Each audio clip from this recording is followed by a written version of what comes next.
रांची में सीएम धामी विपक्ष पर बरसे, बोले कांग्रेस ने आदिवासियों के हित में नहीं किया काम। एनडीए प्रत्याशी के नामांकन और रोड शो में शामिल होने के लिए पहुंचे। उत्तराखंड में सरकारी जमीन में अतिक्रमण पर हाईकोर्ट सख्त, शिकायत के लिए ऐप बनाने के निर्देश। उपचुनाव की तैयारियों में जुटी बीजेपी कांग्रेस। बद्रीनाथ और मंगलौर विधानसभा सीट पर होना है उपचुनाव, बीजेपी ने नियुक्त किए प्रभारी।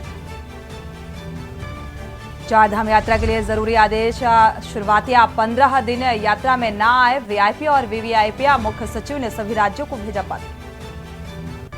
केदारनाथ धाम पहुंची मुख्य सचिव राधा रतूड़िया, पुनर्निर्माण और विकास कार्यों का लिया जायजा, कपाट खोलने से पहले सभी काम पूरे करने के निर्देश। और चोटियों पर बर्फबारी से मई में मार्च से एहसास, 2 से 3 डिग्री सेल्सियस गिरा पारा, अगले कुछ दिन तक शुष्क मौसम का रहेगा मिजाज। आप देख रहे हैं के न्यूज, खबरों का सारथी। खबर उत्तराखंड के साथ मैं सूरी चौहान। खबरों की शुरुआत अहम खबर के साथ। विगत दिनों खेत में युवक को गोली मारकर मौत के घाट उतार देने वाली घटना का एसएसपी हरिद्वार ने मंगलौर कोतवाली में खुलासा कर दिया है और पुलिस ने हत्या करने वाले 3 आरोपियों को गिरफ्तार कर लिया है। घटना का खुलासा करते हुए एसएसपी परमेंद्र सिंह डोभाल ने बताया कि मृतक युवक खेत में पानी दे देते समय थोड़ा पानी रिस कर दूसरे पक्ष के खेत में पानी चला गया, जिससे दोनों के बीच कहासुनी हुई। विवाद बढ़ने के बाद आरोपी खेत में गए और मृतक के साथ मारपीट करनी शुरू कर दी, गोली मारकर हत्या कर दी। घटना को अंजाम देकर आरोपी मौके से फरार हो गए। पुलिस ने आरोपियों की तलाश कर 3 आरोपियों को गिरफ्तार कर लिया है। पुलिस ने उक्त धाराओं में मुकदमा पंजीकृत कर आरोपियों को जेल भेज दिया।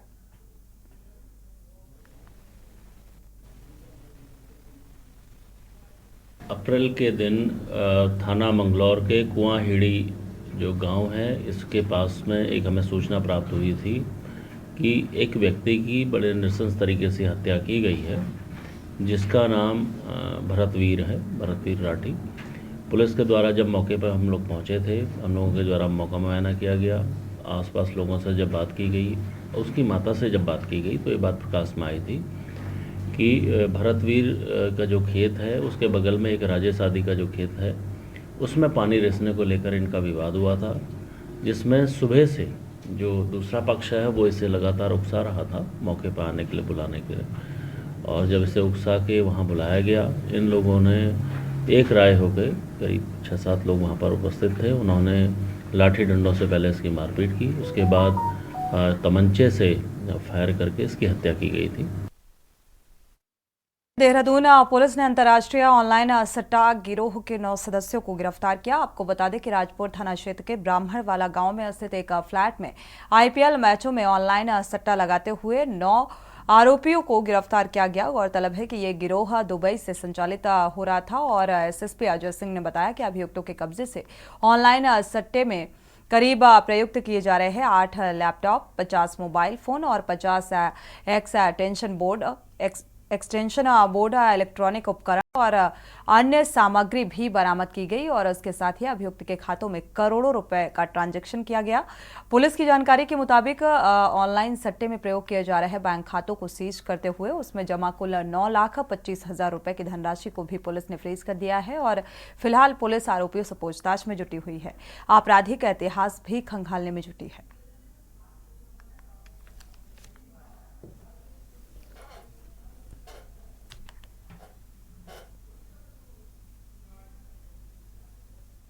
क्षेत्र में कुछ संदिग्ध एक्टिविटी के बारे में जानकारी मिली थी कि कुछ लोग बाहर के आके फ्लैट रह रहे हैं और उनकी एक्टिविटी संदिग्ध है। इस आधार पर सूचना को डेवलप किया गया था और कल देर रात्रि जो है क्षेत्राधिकारी मसूरी के नेतृत्व में वहाँ एक टीम भेजी गई थी और वहाँ टीम ने जब वहाँ दबिश दी तो वहाँ पर 9 लोग इसमें पाए गए संदिग्ध अवस्था में, जिनके 50 मोबाइल उसमें ऑपरेट कर रहे थे, 8 लैपटॉप थे, जिस पर सभी पर ऑनलाइन सट्टा चल रहा था। पूरी पूछताछ में जानकारी मिली कि छत्तीसगढ़ के 6 लोग और बिहार के इसमें 3 लोग हैं जो ऑनलाइन सट्टा इंटरनेशनल जो ग्लोबल साइट्स है उसके माध्यम से कस्टमर बनाते हैं और इसके बाद लॉगिन आईडी क्रिएट करके पैसे लेने के बाद लॉगिन आईडी देते हैं, जिसके आधार पर सट्टे को ऑनलाइन खेला जाता है। ये पूरे देश भर में इनके क्लाइंट्स हैं, जिन क्लाइंट्स के आधार पर ये अपनी काम चलाते हैं। अभी जो उनके मोबाइल और जो उनके बैंक अकाउंट्स को भी चेक किया गया तो उसमें 9,25,000 रुपये को फ्रीज कराया गया, जो कल मैच के दौरान इनको विभिन्न एजेंट्स के द्वारा दिया गया था। साथ ही साथ इनके और भी ट्रांजैक्शंस मिले हैं जो करीब 20 करोड़ के करीब लगता है कि इस मैच के दौरान, विभिन्न मैचों के दौरान इनके द्वारा ट्रांजैक्ट किया गया। सहेली के साथ रेलवे पटरी पर खड़े होकर मोबाइल से रील बना रही एक युवती की ट्रेन से कटकर मौत हो गई। हादसा होता देख उसकी सहेली ने मृतका के घर पहुंचकर घटना की जानकारी दी और सूचना मिलते ही पुलिस मौके पर पहुंची। घटना की जानकारी ली, पुलिस ने शव को पोस्टमार्टम के लिए भेज दिया है, सिविल अस्पताल भेजा गया। आपको बता दें कि हरिपुर टोंगिया बुग्गावाला निवासी 20 वर्षीय ये युवती बताई जा रही है जो रुड़की के शिवपुरम में अपने मामा के घर पर रहती थी। देखिए, सोशल मीडिया के इस दौर में सभी लोग इंस्टा में या अलग अलग प्लेटफॉर्म पर रील बना के डाल रहे हैं। अगर ये विधि विरुद्ध है तो उस पर पुलिस तत्काल कार्रवाई भी करती है। उसमें जो विधि के अगेंस्ट जिन लोगों ने भी कानून के अगेंस्ट जो कार्रवाई की है या ऐसे रील बनाई हैं जिससे लोक भावना या किसी की व्यक्तिगत भावना आहत होती हैं या कि जिससे सामाजिक जो हमारी समरसता है उसमें किसी तरीके से कोई व्यवधान आता है तो उसके लिए पुलिस तत्काल इस पर कार्रवाई करती है और उसमें हम लोग इनके खिलाफ अभियोग भी पंजीकृत करते हैं। लेकिन कुछ रील के बनाने के चक्कर में, जैसे कल एक ट्रेन की चपेट में आने से एक युवती की भी मृत्यु हुई है, तो ये भी बड़े सोशल एक कंसर्न का विषय है। इसमें हम लोगों के द्वारा एडवाइजरी भी जारी करते रहे हैं हम लगातार अपने साइड से भी, और लगातार इनको जो युवा हैं उनको प्रेरित करने का भी प्रयास करते हैं कि इस तरीके की रीलें ना बनाई जाएं। रुक करते हैं अगली खबर का। रामनगर, आपको बता दें कि रामनगर शहर में बीते दिवस एक मंदिर और एक निर्माणाधीन मकान से अज्ञात चोरों ने चोरी की थी और दोनों ही चोरी की घटनाओं में कोतवाली पुलिस ने अज्ञात चोरों के खिलाफ मुकदमा दर्ज कर उनकी तलाश शुरू कर दी थी। और घटना के संबंध में जानकारी देते हुए कोतवाल अरुण कुमार सैनी ने बताया कि घास मंडी स्थित सिद्धेश्वर मंदिर के पुजारी महेश जोशी द्वारा पुलिस को दी गई तहरीर में बताया गया था कि अज्ञात चोरों द्वारा मंदिर परिसर में दान पात्र के अंदर रखे कुछ रुपए और चांदी के लॉकेट सामान ये चोरों ने हाथ साफ कर दिया और पुलिस ने मोहल्ला खताड़ी निवासी तनवीर को गिरफ्तार कर उसके कब्जे से मंदिर में चोरी किया हुआ सामान बरामद किया है। दूसरी घटना में बताया गया कि ग्राम उदयपुर चोपड़ा निवासी राजकुमार ने पुलिस को भी तहरीर दी और बताया था कि उसके निर्माणाधीन मकान से अज्ञात चोरों ने टाइल्स काटने की मशीन सहित अन्य सामान चोरी किया था और इस मामले में पुलिस ने टेढ़ा रोड लखनपुर निवासी सुमित कुमार को चोरी किए हुए सामान के साथ गिरफ्तार कर लिया है। कोतवाल ने बताया कि दोनों ही चोरों के खिलाफ संबंधित धाराओं के तहत अभियोग दर्ज किया गया है, कोर्ट में पेश करने की कार्रवाई की जा रही है। देखिए, सिद्धेश्वर मंदिर में एक अज्ञात चोरी द्वारा दान पत्र से कुछ सामान चोरी कर लिया गया था और कुछ पैसे और अन्य जेवरात वगैरह थे। पुलिस द्वारा मालूम मुलजिम को आज गिरफ्तार किया गया है, माननीय न्यायालय पेश किया जा रहा है। चोरी के एक अन्य मामले उदयपुर चोपड़ा में वर्किंग साइट पर एक अज्ञात चोर द्वारा काम करने के उपकरण और अन्य सामान टाइल्स को जो कैरी करने के उपकरण थे वो चोरी कर लिए थे। मालूम मुलजिम को गिरफ्तार कर माननीय न्यायालय पेश किया जा रहा है। रुक करते हैं अगली खबर का। देश की सबसे बड़ी यात्रा चारधाम यात्रा की शुरुआत कुछ ही दिनों में होने वाली है और यात्रा में प्राकृतिक आपदा से बचने के लिए हरिद्वार में पुलिस प्रशासन ने तैयारियां शुरू कर दी है और आज जिला प्रशासन ने हर की पौड़ी पर आपदा की मॉक ड्रिल में पुलिस और एसडीआरएफ के जवान शामिल रहे। एसडीआरएफ के जवान राफ्टिंग से लेकर गंगा में कूदकर गंगा में डूब रहे लोगों को रेस्क्यू करने का ऑपरेशन भी शुरू किया और ये नज़ारा देखकर हर की पौड़ी पर गंगा स्नान करने आए श्रद्धालुओं में अफरा तफरी मच गई। बाद में हालांकि जब पता चला तो ये आपदा मॉक ड्रिल है, ये बताया गया। लोगों ने राहत की सांस ली। एसडीआरएफ के जवानों ने गंगा में डूब रहे लोगों को कैसे बचाया जाए इसको लेकर मॉक ड्रिल की और पुलिस के जवानों ने भी महत्वपूर्ण भूमिका निभाई। पुलिस के जवानों ने तुरंत गंगा घाट और एम्बुलेंस जाने वाले रास्ते को खाली कराया गया। मॉक ड्रिल काफी महत्वपूर्ण मानी जा रही है क्योंकि आपदा के वक्त लोगों की जान बचाना एक सबसे महत्वपूर्ण होता है, प्राथमिकता होती है और इसी की तैयारियां की गई।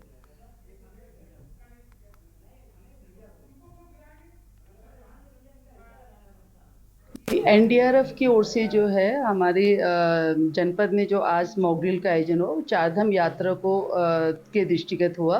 इसका मुख्य उद्देश्य ये था कि जो चारधाम यात्रा के दौरान, क्योंकि वो मानसून काल का भी दौर होता है, तो अगर उस समय कोई प्राकृतिक घटना घट गई या कोई मानव जनित जो आपदा घटित हो गई, तो उसमें कैसे हम जो है तमाम तीर्थ यात्रियों को और जो लोकल यहाँ के जो रेजिडेंट हैं उनको कैसे हम लोग जो है सुरक्षित उनको रखेंगे। बढ़ते आगे रुद्रप्रयाग का रुख करते हैं। रुद्रप्रयाग में मुख्य सचिव राधा रतूड़ी ने गुरुवार को केदारनाथ धाम पहुंचकर पुनर्निर्माण और विकास कार्यों का जायजा लेते हुए समीक्षा की और इस दौरान विभिन्न निर्माण और पुनर्निर्माण कार्यों की रफ्तार बढ़ाते हुए 10 मई को केदारनाथ धाम के कपाट खुलने से पहले सभी अनिवार्य कार्य पूरे करने के निर्देश दिए हैं और इसके अतिरिक्त मजदूर और संसाधन इस्तेमाल करने के निर्देश देते हुए कहा है कि श्रद्धालुओं को किसी भी प्रकार की समस्या न हो, इसका खासतौर पर ध्यान रखा जाए। आस्था और वाटर एटीएम सहित अन्य अनिवार्य कार्यों पर अतिरिक्त लेबर लगाने के निर्देशित किया गया। संबंधित विभागों को दिशा निर्देश देते हुए यात्रा शुरू होने से पहले सभी कार्य पूरे करने के निर्देश दिए गए ताकि श्रद्धालुओं को समस्या न हो और इसके साथ ही जिलाधिकारी को अधिक संसाधनों को जुटाने के लिए कहा गया है। तेजी लाते हुए इसमें गोल चबूतरे से मंदिर परिसर तक कॉरिडोर का कार्य तेजी से पूर्ण किया जाए, इसके लिए निर्देशित किया गया।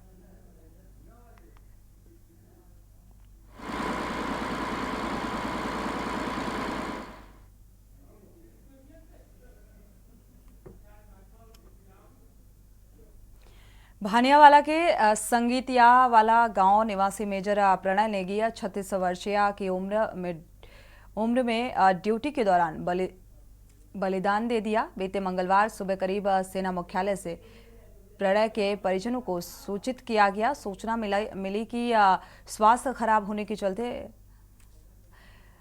बलिदान हो गया। बृहस्पतिवार सुबह शहीद का पार्थिव शरीर उसके घर पहुंचाया गया और काफी संख्या में स्थानीय लोग उनके घर पहुंचे, अंतिम विदाई में शामिल हुए।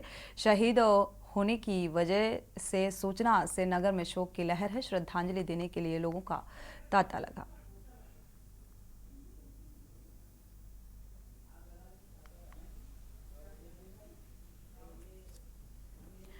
खबर नैनीताल से है, जहां कुमाऊं कमिश्नर दीपक रावत ने डीएसए मैदान में किए जा रहे सौंदर्यीकरण कार्य का निरीक्षण किया। नगर पालिका को डीएसए मैदान और कार पार्किंग में सफाई की व्यवस्था बनाए रखने के निर्देश दिए गए हैं। आयुक्त ने अनुमति का उल्लंघन करने वालों पर निगरानी रखने के लिए कहा है। मरम्मत की अनुमति लेके कोई नया स्ट्रक्चर बना दें, कोई नया इस्तेमाल कर दें, वो गलत है। तो ऐसा एक मामला आया था जहाँ पे कि पूर्व में होटल था, होटल ही चलता था, होटल के ही कमरे थे, होटल की ही टॉयलेट थी और होटल की बुकिंग होती थी। अब वहाँ पे होटल ना होके कुछ और बनाया जा रहा है जो कि गलत है और जो स्पिरिट है उसका ये एक तरह से उसके स्पिरिट में नहीं मिसयूज़ है। तो एक तो उस पर कार्रवाई करने के निर्देश दिए हैं। साथ ही साथ मैंने ये भी निर्देश दिए हैं कि अन्य जगहों पर भी जहाँ पे ऐसी किसी अनुमति का व्यापक तौर पे मिसयूज़ हुआ है, आप जानते ही हैं कि कमर्शियल कंस्ट्रक्शन पे, न्यू कमर्शियल कंस्ट्रक्शन पे ऑनरेबल सुप्रीम कोर्ट की ओर से भी रोक लगी हुई है। उसको भी चेक करने के मैंने निर्देश दिए हैं। ऐसा ना हो कि हम मरम्मत तो ले रहे हैं खाली प्लस्तर रिपेयर करने की और 10 कमरे बना दे रहे हैं, तो दैट इज़ नॉट करेक्ट। उसको चेक करने के लिए कहा गया। इनको लेके मुझे बताया गया कि आप उसे पार्किंग के बीच में बनाएंगे जो कि चारों ओर से कार से घिरा हुआ होगा। उत्तराखंड राजभवन देहरादून में गुजरात और महाराष्ट्र राज्य का स्थापना दिवस मनाया गया। कार्यक्रम में गुजरात समाज समिति और महाराष्ट्र समाज कल्याण समिति के सदस्यों सहित अन्य गणमान्य लोग उपस्थित रहे और इस दौरान दोनों ही प्रांतों के कलाकारों ने मनमोहक सांस्कृतिक कार्यक्रमों को पेश किया और इस मौके पर राज्यपाल लेफ्टिनेंट जनरल गुरमीत सिंह ने कहा कि एक भारत श्रेष्ठ भारत अभियान की इस अनूठी पहल को आज 1 वर्ष पूरा हो चुका है और इस अभियान से देश की एकता और अखंडता को बल मिलता है और देशवासियों को विभिन्न प्रांतों की भाषा, वेशभूषा, कला, संस्कृति और रीति रिवाज को जानने का मौका मिला है। राज्यपाल ने यह भी कहा कि हमारे हर एक राज्य की विशिष्ट पहचान है कि हर एक राज्य की अलग भाषा, विविधतापूर्ण कला और संस्कृति है और ये विविधता ही भारत की ताकत है।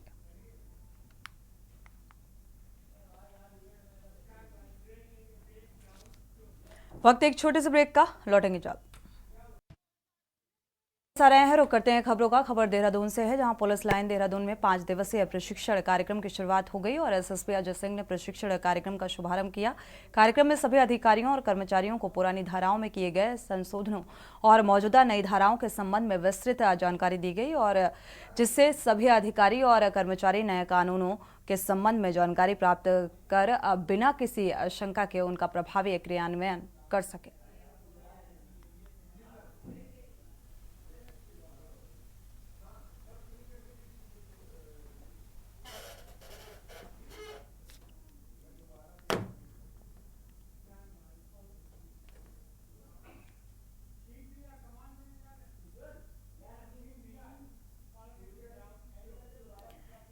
गर्मियों का मौसम अभी शुरू ही हुआ है, लेकिन शहरवासियों के गले सूखने लगे हैं। शहर में कई क्षेत्रों में पानी की परेशानियां और शहरवासियों की इसी समस्या को उठाने के लिए कांग्रेस वरिष्ठ उपाध्यक्ष सूर्यकांत धस्माना, महानगर अध्यक्ष जसविंदर सिंह गोगी ने आमजन के साथ मिलकर उत्तराखंड जल संस्थान का घेराव किया और इस दौरान मुख्य महाप्रबंधक जल संस्थान को शहर में हो रही पानी की किल्लत से अवगत कराया गया और मुख्य महाप्रबंधक जल संस्थान नीलिमा ने आमजन की समस्या को सुना और अधिकारियों को इसके लिए जल्द समाधान के लिए निर्देशित किया गया।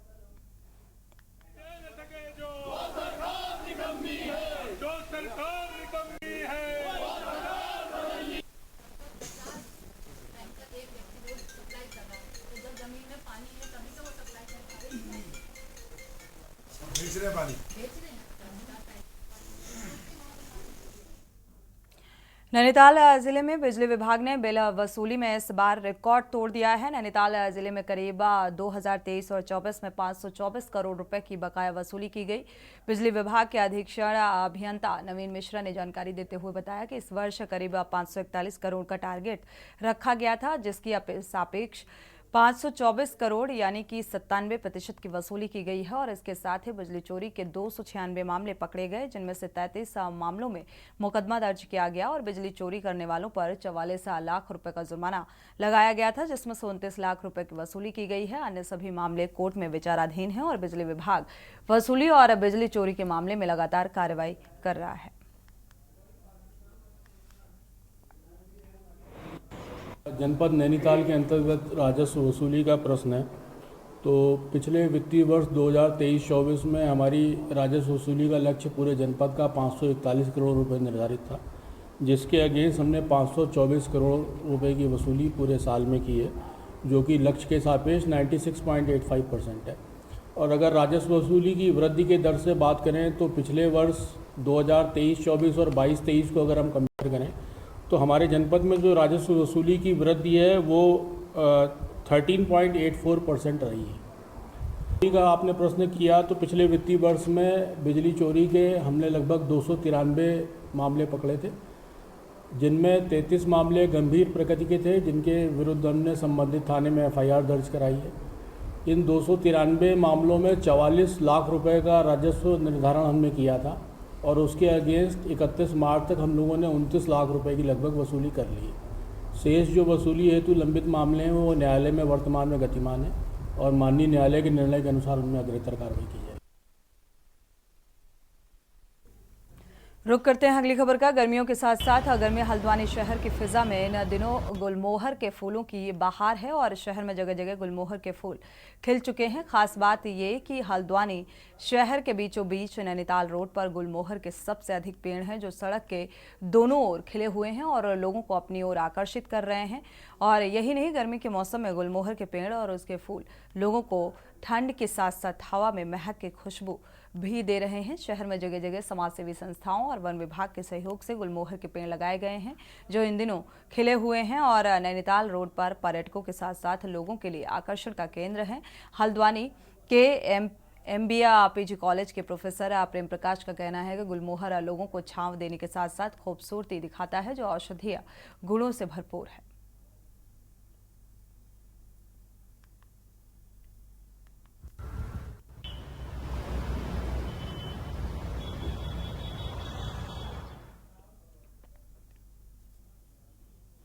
रुक करते हैं अगली खबर का। मुख्य सचिव श्रीमती राधा रतूड़ी ने बद्रीनाथ पहुंचकर चारधाम यात्रा व्यवस्थाओं का पुनर्निर्माण और कार्यों का निरीक्षण किया और इस दौरान उन्होंने श्रद्धालुओं की यात्रा को सरल, सुगम और सुविधाजनक बनाए जाने को लेकर पुनर्निर्माण कार्यों को समय से पूरा करने के निर्देश दिए हैं।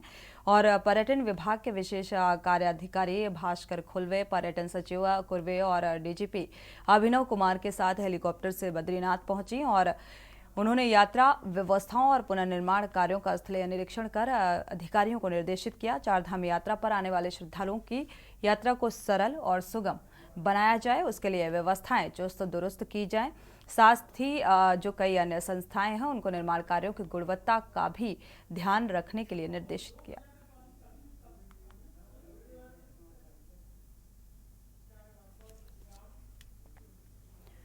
रुक करते हैं अगली खबर का। जिलाधिकारी नैनीताल के निर्देशों के क्रम में उप जिलाधिकारी ने नगर में अवैध तरीके से संचालित हो रहे होटलों में छापेमारी की और छापेमारी के दौरान नगरपालिका, विद्युत विभाग, जल संस्थान सहित पर्यटन विभाग के अधिकारी भी मौजूद रहे। उप जिलाधिकारी प्रमोद कुमार ने कहा कि पर्यटन सीजन के मद्देनजर जिलाधिकारी के निर्देशानुसार नगर में नियम विरुद्ध संचालित हो रहे होम स्टे और होटल्स में एक संयुक्त अभियान चलाकर छापेमारी की गई। छापेमारी के दौरान एक होटल को सील भी कर दिया गया। उन्होंने बताया कि सील किया गया होटल ना तो रजिस्टर्ड था और न ही होटल में सीसीटीवी कैमरे चालू हालत में थे। होटल में मिली अनियमितता के चलते उक्त होटल को बंद किया गया।